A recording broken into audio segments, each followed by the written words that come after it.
So welcome to the first episode. We're going to be going through Git.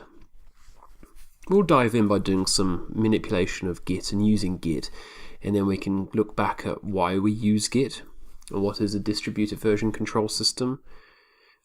Just to dive in, sink our teeth into something, just so we have some fun up front. So we'll be looking at Git Init and a few other Git commands along the way. So let's open up let's move this guy down here, approach the background maybe. So clear, not sure what operating system I'm using here. So let's create a folder, YouTube 3, make dear YouTube 3. Let's create a folder and let's go and throw a file into here. So we're going to be creating some sort of fake file system just to represent perhaps code commits that we would be working on, and then we're going to go through some really simple examples just so you can see how we interact with that file from Git point of view. So we'll create our first file, a text. That's a.text. Okay, so here is, I've got a few other a texts I've been making, which we'll come on to later. So I'm going to create my first commit here. Hello world. Save. If we flip back to our terminal window, so this is Git going through command line, which is my preferred way of interacting with Git. Reason being, it gives you more control, you know what you're doing. And in my mind, it's better to know what you're doing at the lowest level than using the highest level interface to perhaps obfuscate what you're doing behind the scenes. So if we say Git status, that's going to tell us what's going on in Git. So it says Git, the thing I just ran is saying it's not a Git repository yet. So let's make it a Git repository. Git Init. So if we look at this, it's just this folder. We've just initialized, we've got our a text, but we've also initialized a .git file. It's hidden with the full stop or the period in front of the Git, which hides it in this operating system. So we do the Git status. You can see that our a text is brand new and untracked. It's a clean repository, so it hasn't seen this file before.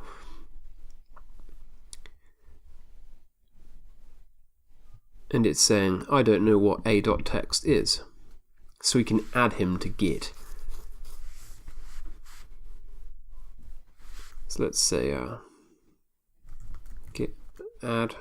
Let's add everything. This is saying git add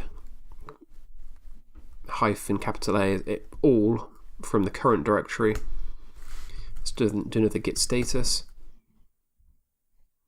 And we've got this original picture we had from red a.txt is now new file a.txt.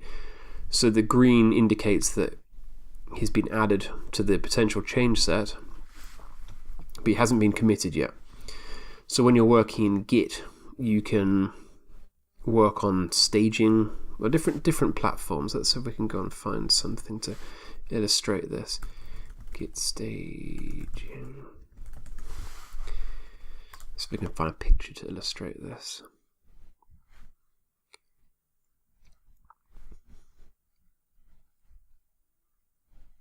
Let's go for a really simple picture quickly.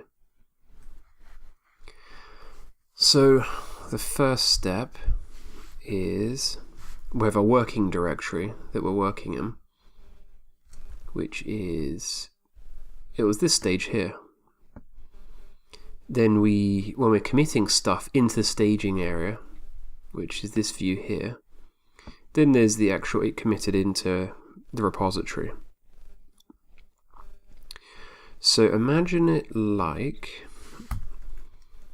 we've got you know, there's old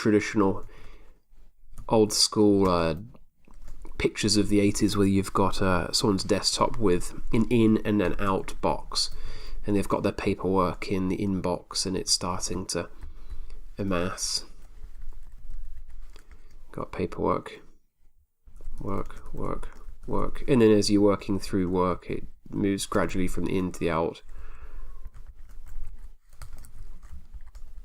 Baby crying in the background, great.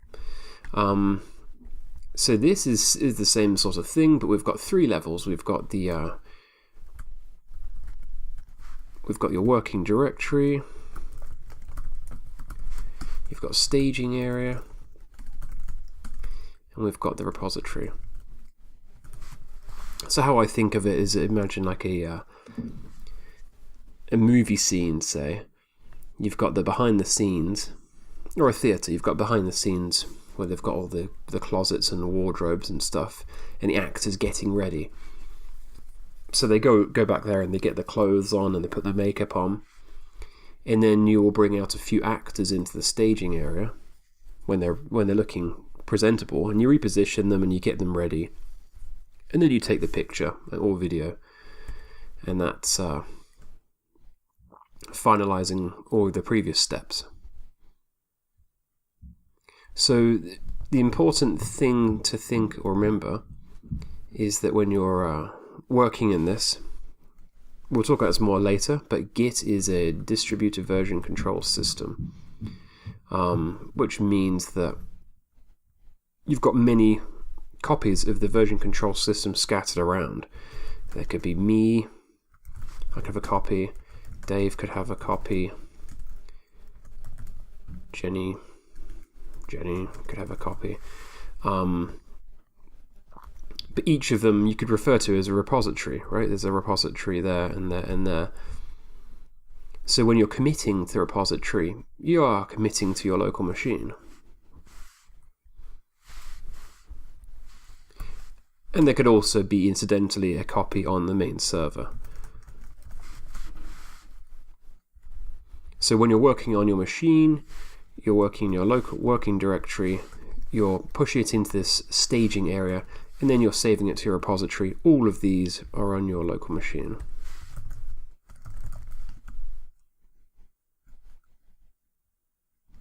I guess when you think about, when I first thought about it, I thought repository was the server, something on an IP address somewhere else and out in the ether.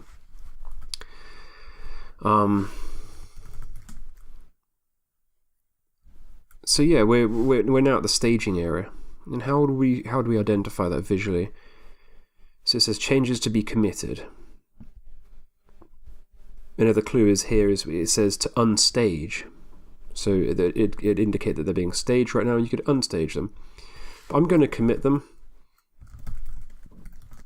and I'm going to give it a message, -m for message, to say added hello world. So let's look at what we've got here then. So we've got this funky looking number and the message that we just added here. And there's one file change and one insertion. So this is a SHA, I'm not sure if that's how you pronounce it, but an SHA, like a unique, let's call it a unique ID of your commit.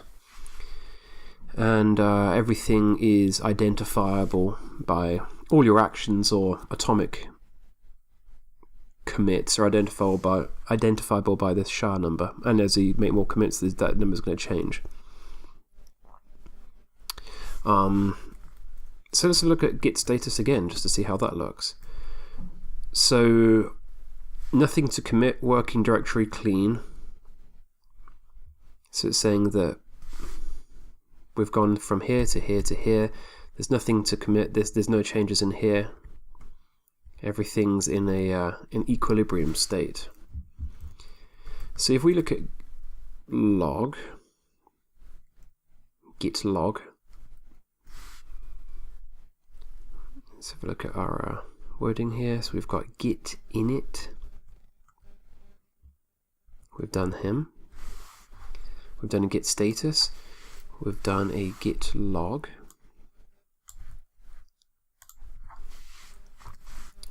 And the log is telling us our actual commit. So if you look at this SHA number here, it's shorter than this SHA number here, but they're one and the same. It's on a small system with not many commits. This F7, F3, just thought of as to be the same as this thing. This is just a bit more specific. Like, you don't want to go and type that giant SHA ID. You can type in this and Git will say, yeah, I know the one you're talking about. Like Seb is short for Sebastian. It just can take a subset of that string. But in here we can see that there's the commit number or ID, me, my email address, the date, and then the actual commit message. And looking back up here, I've got a note in here to talk about one line, git log --one line, which gives you a compressed version. We're missing all the date timestamp stuff because a lot of the time you don't care about that. But when you've got many messages, it's nice to see sort of a sequential flow of all your commits stacked up.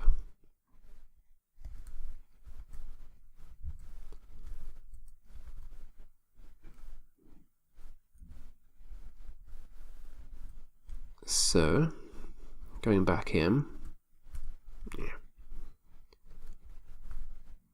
jump back over here, jump back over here. So in going back up, we have our initial commit checked into our local repository under our YouTube 3 folder, and it says hello world.